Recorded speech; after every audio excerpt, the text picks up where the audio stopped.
पिछले एपिसोड में हमने जाना था कि किस तरह सर सैयद अहमद खान ने एएमयू बनाने का ख्वाब देखा और कैसे उस ख्वाब की बुलंद ताबीर लोगों ने देखी। इस एपिसोड में हम आपको बताएंगे एएमयू का जंग आजादी में योगदान और भारत की तारीख के साथ इसका आगे बढ़ता सफर।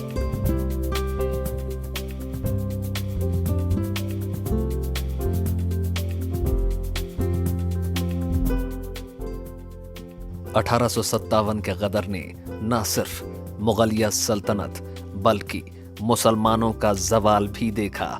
अंग्रेज मुल्क के नए शासक थे और कल के शासक अब हाशिए पर थे। अंग्रेजी हुकूमत थी जिसने 1857 के गदर या जो आज़ादी की पहली लड़ाई थी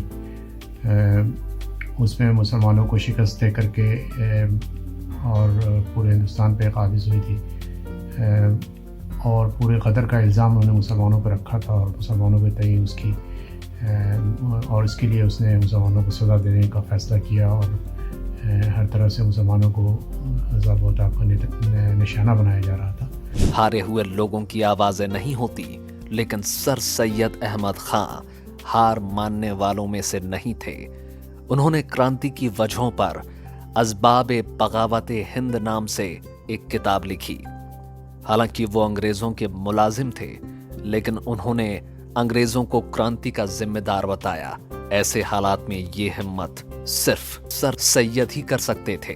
1857 की क्रांति आई तो उन्होंने इंडियन पर्सपेक्टिव, एक नेटिव क्या सोचता है उस रिवॉल्ट के बारे में, उसको लेकर एक आर्टिकल लिखा जिसका नाम था the causes of the Indian revolt, जिसमें उन्होंने उन तमाम कारणों के बारे में बताया कि आखिर क्यों भारत में एक रिवॉल्यूशन की जरूरत है। तो सर सैयद अलैहिर्रहमा ने सबसे पहले जो मंसूबा बनाया, उन्होंने कहा कि अगर कौम को उरूज व इक़बाल देना है, कौम को सरबुलंदी अता करनी है, तो उसके सामने सिर्फ एक लाहे अमल और मंसूबा होना चाहिए।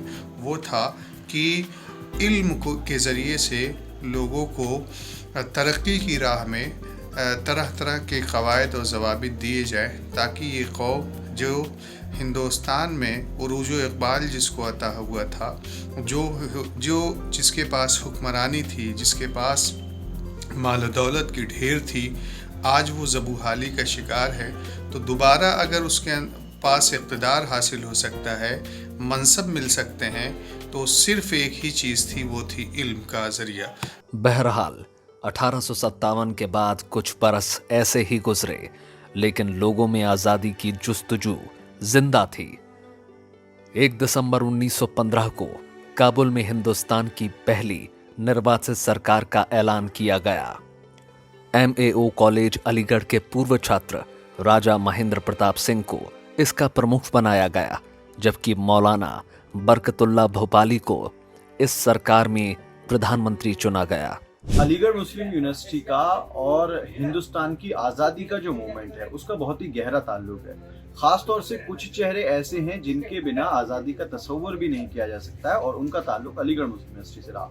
और अगर बात की जाए मूवमेंट की, जो उसको लेकर के स्लोगन्स बनाए गए, तो जो देश का सबसे मशहूर स्लोगन रहा था इनकलाब जिंदाबाद, जो आज तक लोग लगाते हैं, वो हज़रत मोहानी ने दिया था और उनका ताल्लुक भी अलीगढ़ मुस्लिम यूनिवर्सिटी से। उसके अलावा मौलाना मोहम्मद अली जौहर, शौकत अली जौहर, न जाने कितने ऐसे नाम हैं जिनका ताल्लुक हिंदुस्तान की आज़ादी के उस मूवमेंट से रहा और अलीगढ़ मुस्लिम यूनिवर्सिटी से रहा।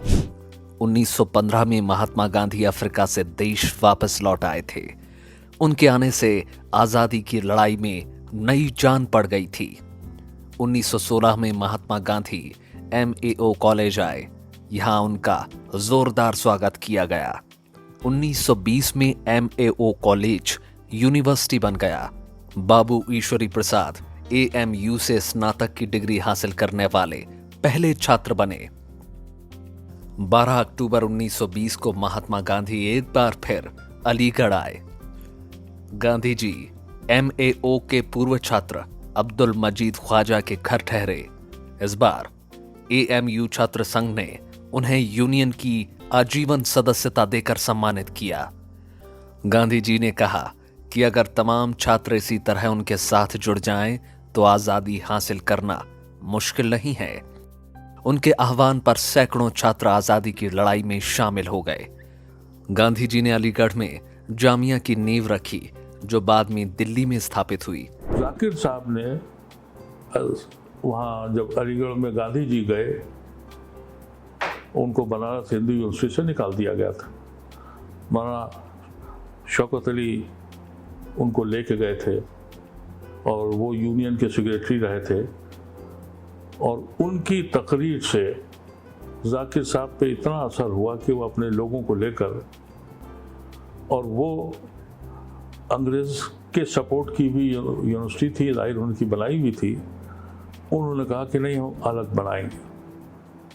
और वो चंद लोग, उसके बाहर एक फूस वाला बंगला था, तो वो बंगला ख़त्म हो गया, हमारे ज़माने में था,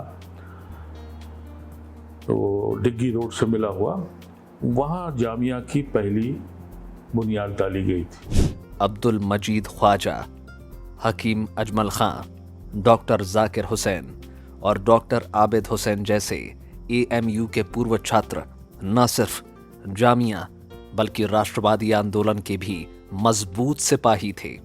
इतना ही नहीं, सीमांत गांधी, खान अब्दुल गफ्फार खां भी इस इदारे से पढ़कर निकले और आज़ादी की लड़ाई का हिस्सा बने। 1920 में मौलाना मोहम्मद अली जौहर और मौलाना शौकत अली ने खिलाफत आंदोलन की शुरुआत की। दोनों AMU के पूर्व छात्र थे। अंग्रेजों के खिलाफ हुए इस आंदोलन को महात्मा गांधी ने समर्थन दिया। AMU के ही पूर्व छात्र मौलाना हसरत मोहानी स्वदेशी आंदोलन का हिस्सा बने। उनकी पहल पर अलीगढ़ के रसलगंज में खादी की पहली दुकान खुली। और खिलाफत तहरीक के नाम पर जो नॉन कोऑपरेशन मूवमेंट हुआ, तो उसको आप जो भी कहिए, एक इमोशनल इशू या जो भी हो, लेकिन वो एक सिंबॉलिज्म के तौर पर यूज़ किया गया कि इस सिंबल के अराउंड एक एंटी ब्रिटिश मोबिलाइजेशन किया जा सकता है। वो किया गया और वहाँ से जो है हर तरफ आपको लीडरशिप मिलेगी। होम रूल मूवमेंट पहले से चल रहा था, एनी बेसेंट और बाल गंगाधर तिलक का, और होम रूल मूवमेंट की यूनिट्स खुली हुई थी, उससे लीडरशिप उभरी। वही नॉन कोऑपरेशन मूवमेंट में वो लीडर्स बने। तो पूरे देश में जिस तरह से एंटी कॉलोनियल मोबिलाइजेशंस और लीडरशिप तमाम इलाकों में, छोटे छोटे इलाकों में जो इमर्ज कर रही थी, वही रिफ्लेक्शन आपको अलीगढ़ में भी मिलेगा। नेताजी सुभाष चंद्र बोस की आज़ाद हिंद फौज का अहम हिस्सा रहे कैप्टन अब्बास अली AMU का छात्र रहते ही आज़ादी के मतवालों की टोली में शामिल हुए। हालांकि आज़ादी के बहुत से सिपाही बंटवारे का शिकार बने और पाकिस्तान के हिस्से में चले गए। उस बंटवारे का दर्द AMU के ही छात्र रहे सआदत हसन मंटो से बेहतर भला कौन बयां कर सकता है। ये हमारी बदनसीबी है और ये हमारी डेमोक्रेसी है और ये हमारा गांधी का मुल्क है। किसी को ये तसव्वुर नहीं था कि इतनी एहसान फरामोशियाँ होंगी। मुझे याद है विजय पंडित ने कहा था कि जब मैं अलीगढ़ आती हूँ, मेरा भाई कहता था कि अलीगढ़ जाके ऑक्सफोर्ड यूनिवर्सिटी का मज़ा आता है। ये उनकी यूनियन की तकरीर है कि मेरे भाई ने मुझसे कहा था कि मैं अलीगढ़ जाता हूँ तो ऑक्सफोर्ड यूनिवर्सिटी का मज़ा आता है। हम उस मकाम पे थे। अगले एपिसोड में हम आपको बताएंगे देश के निर्माण और दुनिया भर में भारत की पहचान बनाने वाले अलीगेरियंस के बारे में। आपको हमारा ये एपिसोड कैसा लगा हमें बताना मत भूलिएगा। फ्रीडम एक्सप्रेस आपका अपना चैनल है और आपके दिए हुए पैसों से चलता है। आप हमारी मदद करना चाहते हैं तो नीचे डिस्क्रिप्शन बॉक्स में दिए गए तरीकों से मदद कर सकते हैं।